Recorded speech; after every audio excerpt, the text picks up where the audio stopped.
Oke, bismillahirrahmanirrahim. Assalamualaikum warahmatullahi wabarakatuh. Teman-teman, pada pertemuan kali ini kita akan membahas terkait dengan materi pembelajaran sistem komputer. Fokus pembahasan kita pada video kali ini membahas tentang komponen penyusun komputer. Jadi nanti kita juga akan menjelaskan bagaimana interaksi antar perangkat yang ada di komputer.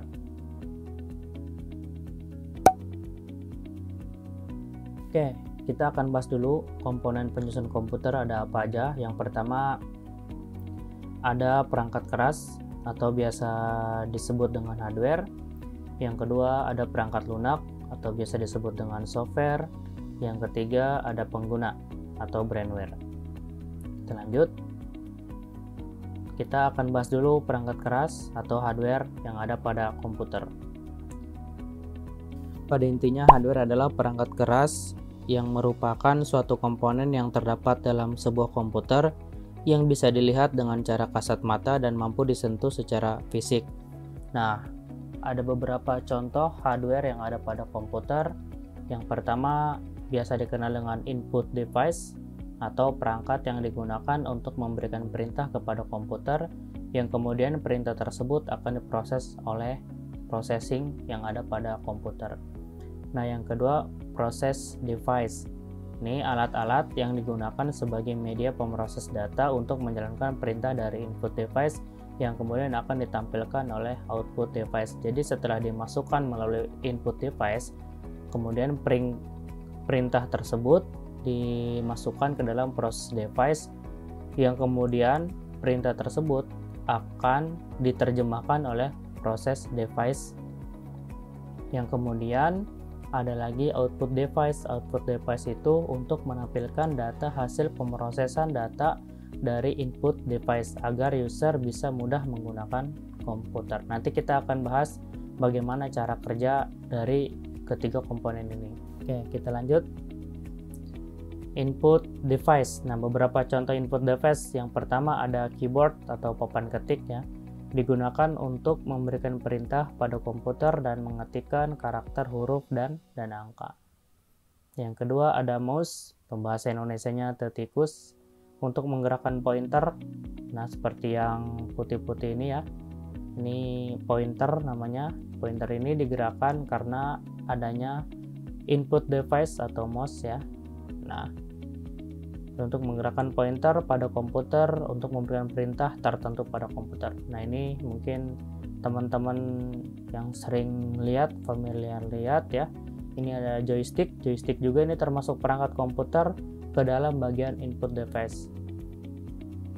Bahasa Indonesianya tuas kendali, alat berbentuk seperti tuas yang terdiri dari beberapa tombol untuk memudahkan memainkan game. Selanjutnya ada barcode reader. Mungkin teman-teman yang sering belanja di toko ya, kalau ngelihat bentuk-bentuk kayak gini ya. Nah, atau bahasa Indonesianya pemindai kode batang yang digunakan untuk memindai atau men-scan, membaca informasi data dari kode batang. Biasanya ada tuh di belakang kemasannya ya, ada kayak kode-kode batang gitu, ada angka-angkanya. Kemudian akan di-scan oleh barcode reader ini, kemudian akan tampil di monitor apa nama barangnya, harganya berapa gitu. Kita lanjut. Nah, setelah ada input device, ada yang disebut dengan process device. Nah, beberapa contoh process device nih. Ada CPU atau biasa disebut dengan prosesor ya. Nah, ini memiliki fungsi yang sangat penting karena menjadi otak pada komputer mengolah dan memproses data. Jadi seluruh proses data yang dilakukan oleh user yang menggunakan input device itu kemudian akan diterjemahkan proses tersebut di dalam CPU ini atau di dalam prosesor ini. Kemudian prosesor ini yang akan membagi perintah ini dieksekusi oleh alat apa, perintah itu dieksekusi oleh alat apa, kemudian akan diterjemahkan dan dikeluarkan lagi melalui output device. Yang kedua ada lagi PSU, Power Supply Unit, menyalurkan arus listrik pada seluruh komponen pada komputer. PSU tidak stabil bisa merusak komponen komputer. Jadi sangat penting PSU ini untuk merawat komputer itu agar tetap stabil. Oke, yang ketiga ada VGA atau kartu grafis. Nah, alat ini berfungsi untuk menampilkan grafis atau tampilan pada monitor komputer. Jadi setiap tampilan yang ada pada layar komputer itu karena adanya VGA ini atau kartu grafis. Selanjutnya ada motherboard atau papan induk. Kayak gini bentuknya teman-teman. Ini untuk meletakkan seluruh komponen komputer agar komponen bisa saling bekerja secara maksimal. Nah, jadi seluruh komponen-komponen komputer kayak misalkan prosesor ditaruhnya di sini, ada lagi RAM juga ditaruhnya di sini. Kemudian dari sini, dari motherboard ini, seluruh komponen diletakkan dan bisa saling bekerja sama gitu. Nah, komponen yang ada di motherboard ini bisa bekerja karena adanya power supply atau adanya arus listrik dari PSU ini gitu. Makanya PSU ini sangat berperan penting untuk keberlangsungan awet atau tidaknya alat-alat yang ada di motherboard ini. Oke, selanjutnya ada output device atau perangkat keluaran. Ada apa aja perangkat keluaran? Yang pertama ada monitor. Ini berguna untuk menampilkan tampilan hasil dari pemrosesan data pada komputer. Selanjutnya ada printer. Ini untuk mencetak sebuah dokumen, untuk mencetak hasil dokumen dalam bentuk kertas. Ada lagi speaker ya, atau pengeras suara. Alat ini berfungsi untuk mengeluarkan suara dari komputer yang berasal dari sound card. Sound card nih adanya di adanya di motherboard. Yang kemudian suara yang ada pada komputer akan dikeluarkan oleh speaker ini. Line focus atau proyektor menampilkan video, gambar, dan data pada sebuah layar atau sesuatu dengan permukaan datar. Ini sering banget kita lihat ya, udah familiar sekarang. Nah, selanjutnya kita bahas perangkat lunak. Apa itu perangkat lunak? Nah, perangkat lunak atau software adalah kumpulan data elektronik yang disimpan di dalam komputer atau aplikasi yang digunakan untuk mengatur dan mempermudah pekerjaan user atau pengguna. Itu pengertian dari perangkat lunak. Next. Nah, pembagian perangkat lunak. Oke, berdasarkan jenisnya, perangkat lunak atau software dibagi ke dalam dua kategori. Yang pertama ada yang disebut dengan sistem operasi. Awas ya teman-teman. Nah, sistem operasi atau perangkat lunak yang digunakan untuk mengontrol sumber daya dalam komputer. Oke. Perangkat lunak yang pertama berdasarkan jenisnya ada dua. Yang pertama sistem operasi, ini perangkat lunak yang berfungsi untuk mengontrol sumber daya dalam komputer. Sumber daya dalam komputer itu apa? Misalkan hardware-nya ya. Ini hardware dalam komputer. Terus ada lagi sistem aplikasi. Ada sistem operasi, yang kedua ada sistem aplikasi. Perangkat lunak yang digunakan untuk membantu user menyelesaikan pekerjaan tertentu. Apa bedanya? Ini sistem operasi ini dia mengontrol sumber daya yang ada komputer, sedangkan sistem aplikasi, ingat ya, aplikasi itu identik dengan aplikatif yang artinya untuk bekerja sesuatu gitu, untuk menyelesaikan berbagai macam sesuatu pekerjaan itu. Nah, makanya disebut dengan sistem aplikasi karena dia mampu menyelesaikan pekerjaan tertentu. Jadi teman-teman harus paham bahwa perangkat lunak atau software pada komputer dibagi ke dalam dua kategori berdasarkan jenisnya. Yang pertama sistem operasi untuk mengontrol sumber dalam komputer, yang kedua sistem aplikasi untuk membantu kita atau untuk membantu user menyelesaikan pekerjaan tertentu. Nah, terus sistem operasi juga dibagi lagi ke dalam dua kategori. Yang pertama ada CLI atau Command Line Interface, atau ada juga yang disebut dengan CUI ya, Command User Interface. Nah, CLI ini dia ketika memberikan perintah kepada komputer itu melakukan sintaks ya, dengan sintaks tertentu. Sintaks itu adalah baris perintah teman-teman, kode-kode perintah tertentu yang hanya dimengerti oleh komputer ya. Jadi perintah dilakukan dengan sintaks nih. Sintaks adalah baris program yang hanya dimengerti oleh komputer.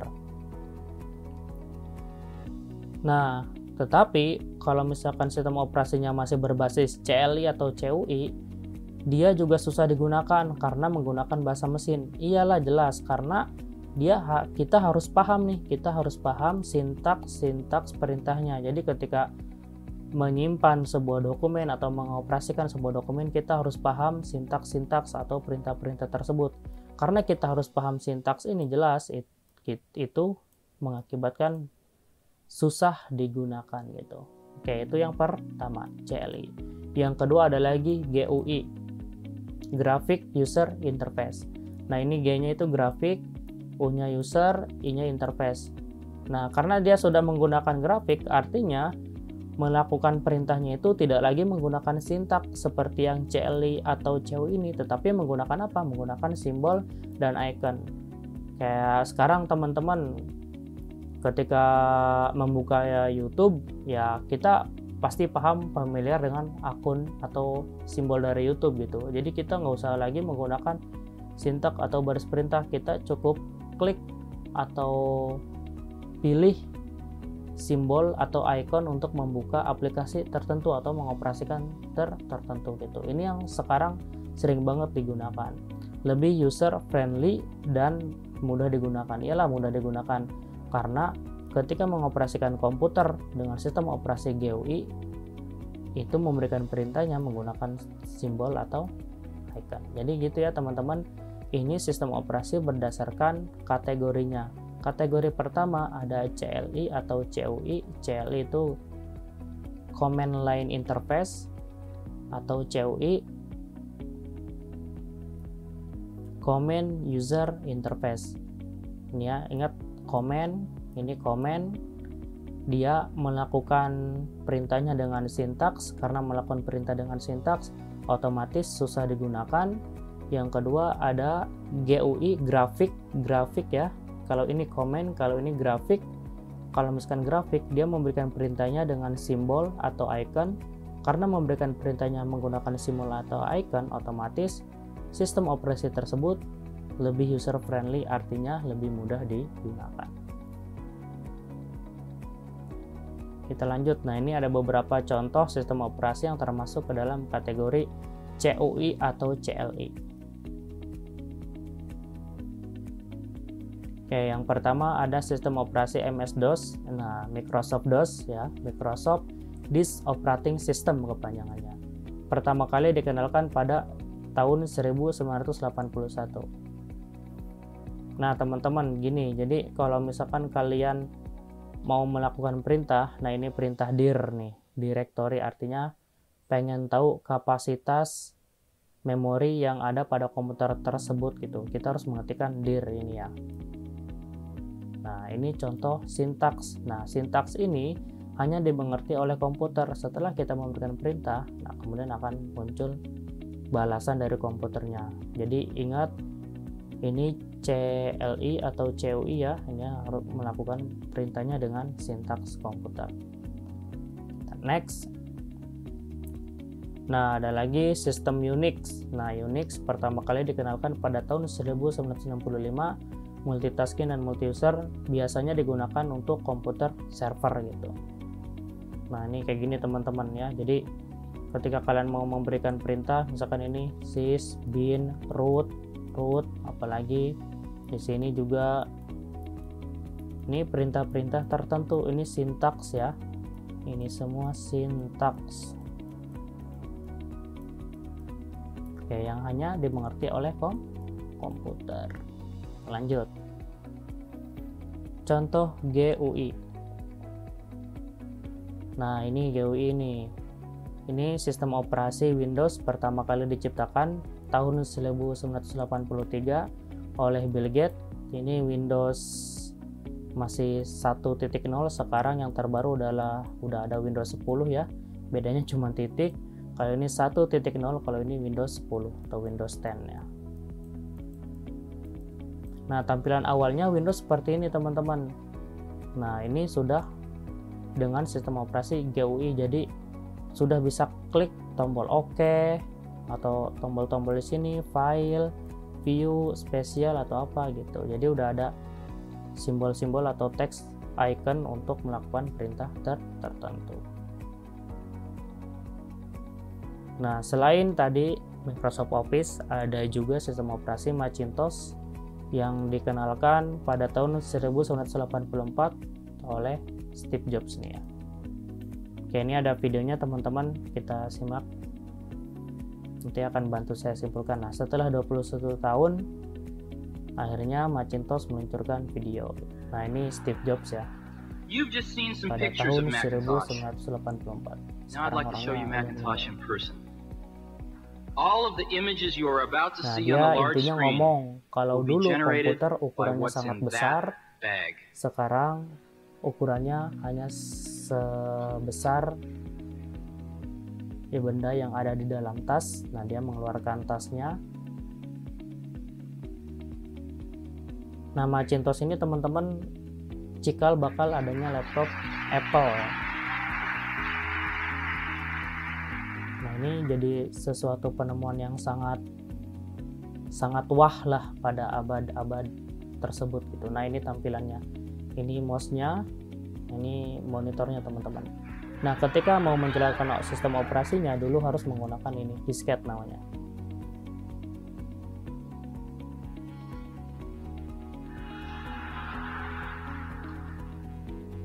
Nah, ketika disketnya dimasukkan, dia akan menampilkan langsung sistem operasinya.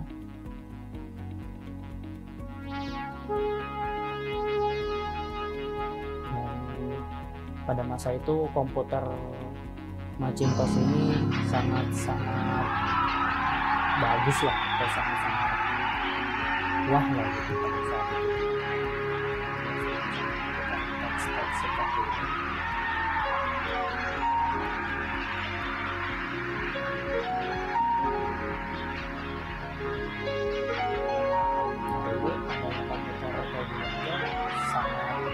Aneh pada canggung.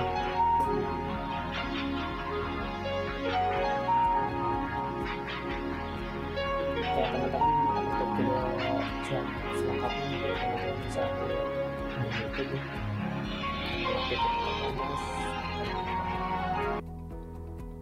Oke, ada lagi sistem operasi Linux pada tahun 1991 diciptakan oleh Linus Torvalds. Seperti ini tampilannya teman-teman.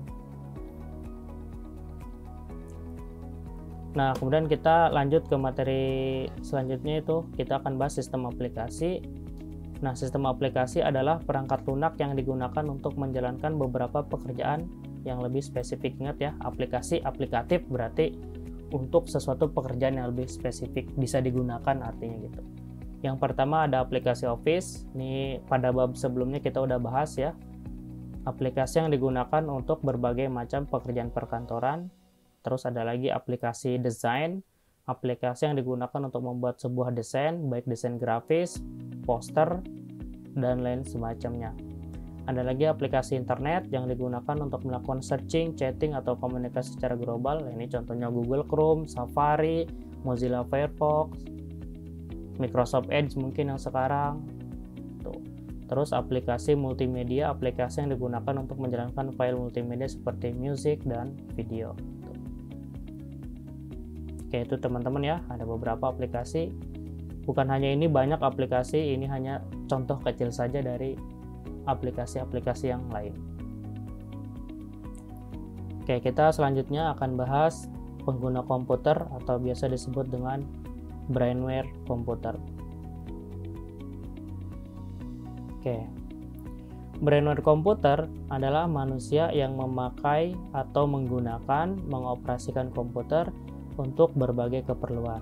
Yang pertama ada programmer, yaitu orang yang membuat program atau aplikasi dalam perangkat komputer gitu. Jadi orang-orang yang menciptakan software, kayak tadi ya, ada Steve Jobs, ada Bill Gates, ada Linus Torvalds. Nah, itu mereka itu disebut dengan programmer karena mereka bisa membuat program atau aplikasi pada komputer. Selanjutnya ada yang kedua operator, orang yang menjalankan program atau aplikasi yang digunakan dalam sebuah perangkat komputer sesuai dengan petunjuk yang diberikan. Nah, mungkin kita atau teman-teman yang sering mengetik di dalam komputer, kayak misalkan menggunakan Microsoft Word, Excel segala macam, nah itu biasa disebut dengan operator. Selanjutnya ada lagi teknisi, orang yang bisa melakukan perawatan atau perbaikan pada komputer baik hardware maupun software. Oke, teknisi ya, itu udah familiar lah. Kalau misalkan teman-teman punya handphone yang rusak atau komputer yang rusak, pasti pergi ke bengkel atau ke teknisi ya, bengkel komputer maksudnya. Yang keempat ada trainer, orang yang menguasai dan memahami pengetahuan tentang komputer dan mengajarkannya. Misalkan kayak saya paham satu aplikasi atau paham satu komputer, terus saya mengajarkan ke teman-teman gitu. Nah, saya bisa disebut dengan trainer gitu. Terus ada lagi desainer grafis, orang yang menjalankan program atau aplikasi yang digunakan dalam sebuah perangkat komputer sesuai dengan petunjuk yang diberikan. Nah, ini orang-orang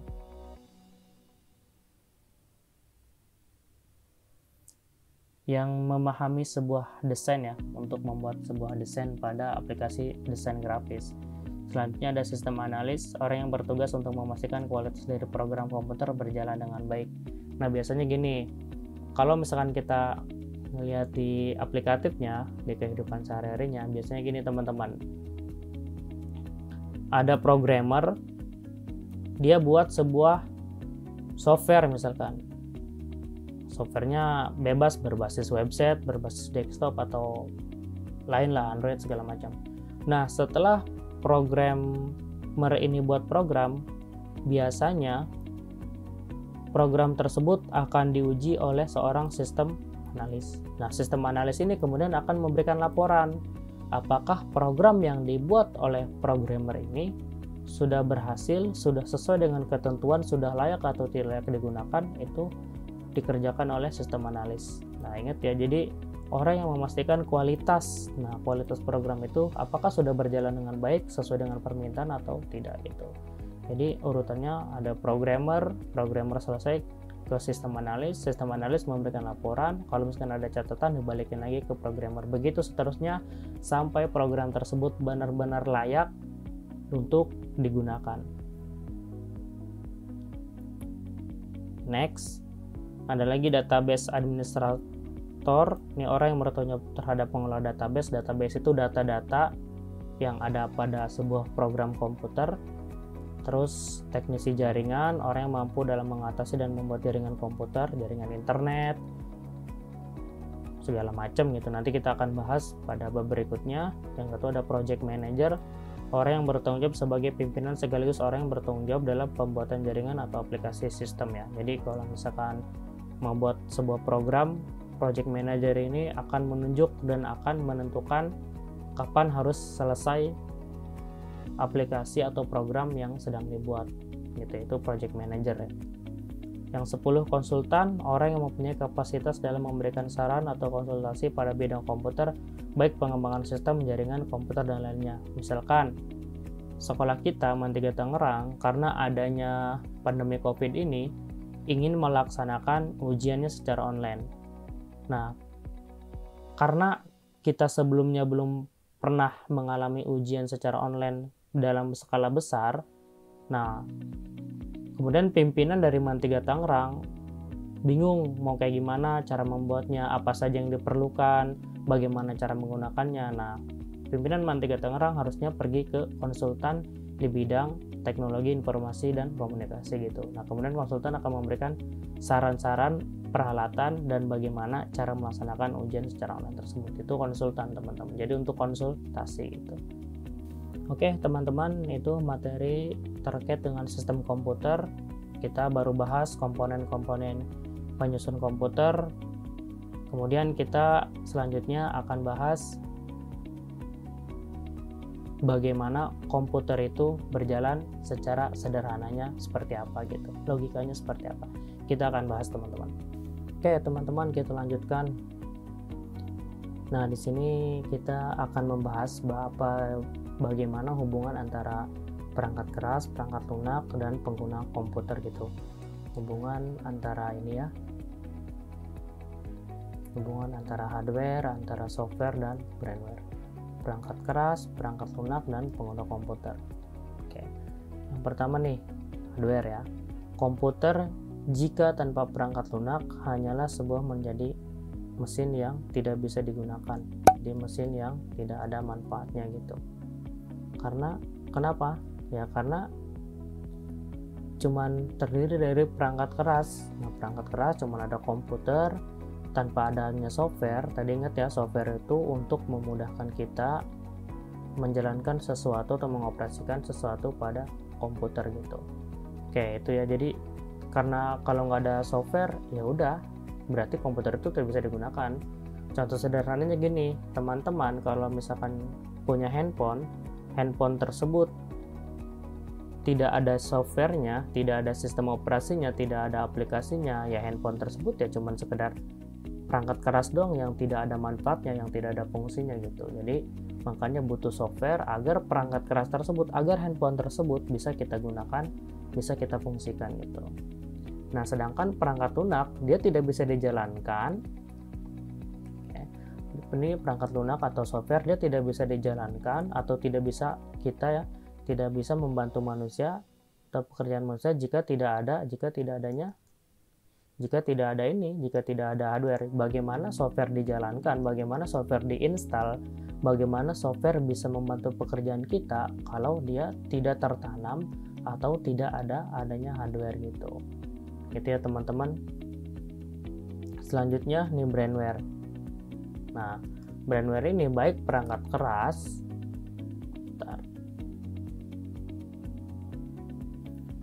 Baik perangkat lunak ataupun perangkat keras tidak bisa digunakan jika tidak ada brainware atau orang yang mampu menggunakannya gitu. Jadi tadi ya, baik perangkat keras ini maupun perangkat lunak tidak bisa dijalankan kalau tidak ada brainware. Nah, teman-teman di sini ada satu gambar ilustrasi ya.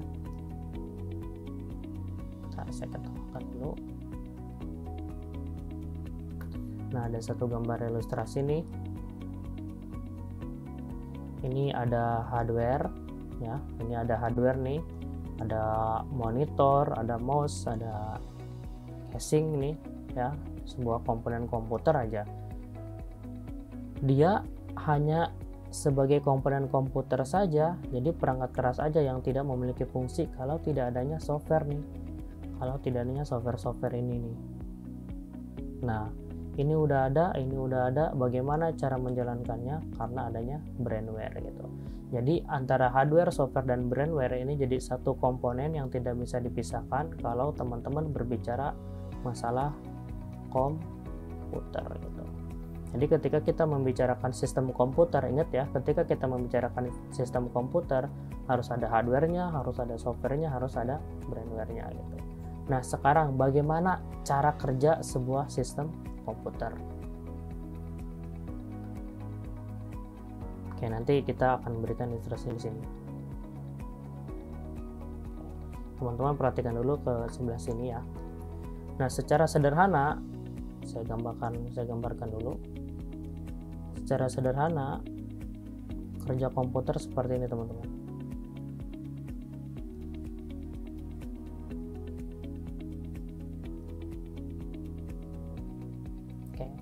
Yang pertama di sini ada input, di sini ada proses, di sini ada output. Ya. Oke, ketika kita memberikan instruksi kepada komputer, otomatis akan dihandle atau kita akan menggunakan ada yang namanya alat input, alat masukan ya. Alat masukan. Oke, setelah kita memberikan instruksi kepada komputer atau kepada handphone kita, handphone juga sama ada input ya. Nah, kemudian perintah tersebut akan diproses di dalam media pemroses ya. Kemudian akan diproses di dalam media pemroses. Setelah diproses, kemudian akan ditampilkan lagi ke output. Nah, dari output kemudian akan sampai ke brainware kepada pengguna. Tampilannya seperti apa gitu.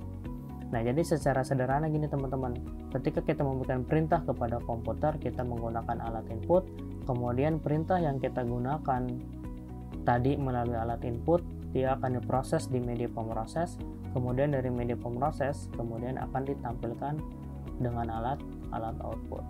Alat-alatnya apa? Tadi kita udah bahas ya di awal. Oke, sekarang untuk lebih detailnya, untuk lebih jelasnya teman-teman perhatikan ke gambar ini nih, ke bagian sini ya. Nah, ini ada komputer workflow tadi, perintah yang kita berikan melalui media input, kemudian perintah tersebut akan diproses. Nah, proses ini nanti akan dua macam, akan melibatkan storage. Storage itu artinya memori atau media penyimpanan. Oke. Nah, dari storage ini kemudian akan dipisahkan. Oke. Dari storage ini kemudian akan memisahkan apakah primary storage. Primary storage itu ada RAM, ada ROM, ada EPROM. Oke, kita akan bahas dua ini aja. Kita akan bahas dua ini saja. Terus apakah akan disimpan ke secondary storage, kayak ada DVD, hard disk, USB, dan lain sebagainya gitu. Oke. Contoh sederhana gini teman-teman, ketika kalian menginputkan, kalian misalkan buka aplikasi WA, kalian input deh, ngetik apa gitu. Nah, terus kalian di WA tersebut belum selesai ngetiknya, tapi kalian ingin memberikan link dari YouTube gitu. Nah, ketika kalian ingin memberikan link dari YouTube, kalian tutup dulu tuh proses yang ada di WA. Oke, ditutuplah oleh kalian. Nah, kemudian kalian buka YouTube, kalian cari video yang akan dibagikan linknya kepada WA teman kalian.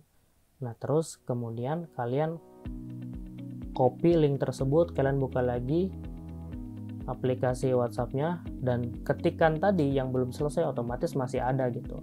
Nah, ketikan yang tadi otomatis masih ada itu disimpan di dalam RAM gitu. Jadi untuk media penyimpanan sementara ketika teman-teman masih menggunakan aplikasi tersebut gitu.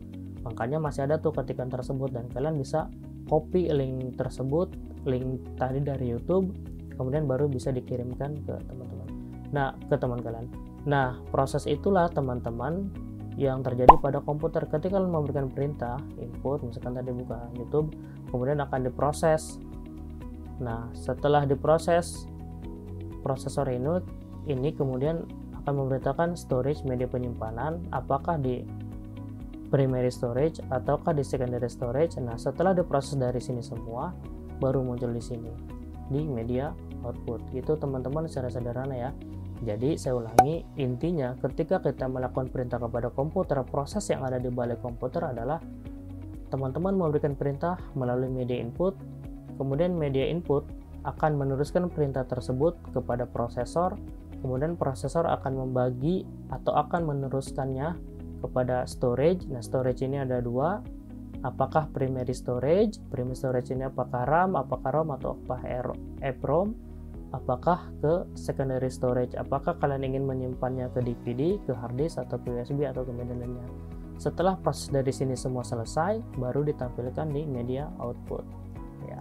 Itu teman-teman. Oke teman-teman, itu materi kita terkait dengan sistem komputer, penyusun komputer, dan bagaimana komputer berjalan. Mudah-mudahan ada manfaatnya. Jumpa lagi di video selanjutnya. Wassalamualaikum warahmatullahi wabarakatuh.